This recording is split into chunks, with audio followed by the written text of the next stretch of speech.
বাংলাদেশে গণঅভ্যুত্থানের মাধ্যমে শেখ হাসিনা সরকারের পতন ও গত লোকসভা নির্বাচনে তুলনামূলক হতাশাজনক ফলে ভারতের কেন্দ্রে ক্ষমতাসীন বিজেপি এবং তাদের মূল সংগঠন আরএসএস-এর মধ্যে সম্পর্ক ফের উষ্ণ হয়ে উঠছে। প্রখ্যাত আরএসএস গবেষক দিলীপ দেওধর দেশটির ইংরেজি দৈনিক ইকোনমিক টাইমসকে দেওয়া সাক্ষাৎকারে এমন মন্তব্য করেছেন।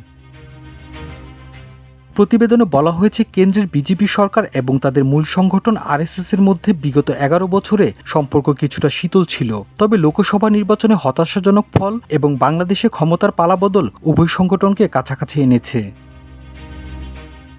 গবেষক দিলীপ দেওধর এমন এক সময়ে এই মন্তব্য করলেন, যার কয়েকদিন আগেই ভারতের প্রধানমন্ত্রী নরেন্দ্র মোদী মহারাষ্ট্রের নাগপুরে প্রথমবারের মতো সফর করেছেন। সেই জনসভায় একই মঞ্চে উপস্থিত ছিলেন আরএসএস প্রধান মোহন ভাগবত। সাক্ষাৎকারে দেওধর বলেন, গত 11 বছরের মূল সংগঠন এবং দলের মধ্যে শীতল সম্পর্ক ছিল। বিজেপি এই বছরগুলোতে নিজেদের পথেই চলেছে। কর্ণাটক ও উত্তরপ্রদেশ বিধানসভা নির্বাচনের সময় পরিস্থিতি আরও নাজুক হয়। তবে 2024 সালে লোকসভা নির্বাচনের ফল এবং বাংলাদেশের ক্ষমতার পরিবর্তন দুটি সংগঠনকে কাছে এনেছে। দেওধর বলেন, বিধানসভা ও লোকসভা নির্বাচনে বিজেপির প্রচার থেকে নিজেদের দূরে রাখার সিদ্ধান্ত নিয়েছিল আরএসএস।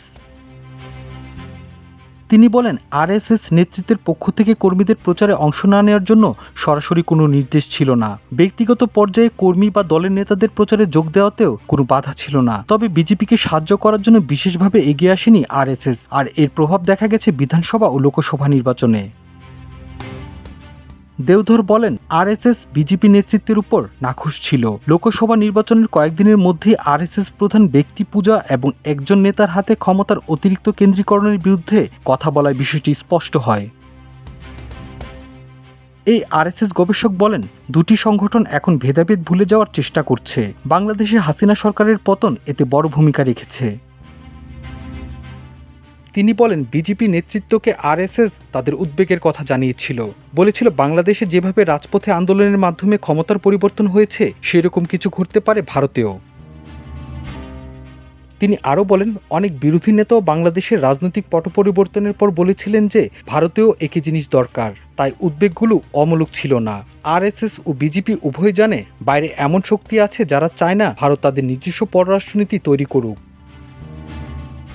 এর আগে 2000 সালে তৎকালীন বিজেপি প্রধানমন্ত্রী অটল বিহারী বাজপেয়ী তার মন্ত্রিসভা নিয়ে নাগপুরে রেশিমবাগে গিয়েছিলেন। তখন আরএসএস-এর তৎকালীন প্রধান কে.এস. সুদর্শন তাকে উপেক্ষা করে দূরে ছিলেন।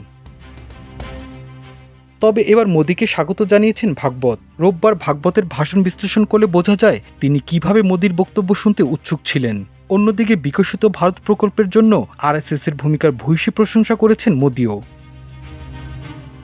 মাল্টিমিডিয়া ডেস্ক, আমার দেশ।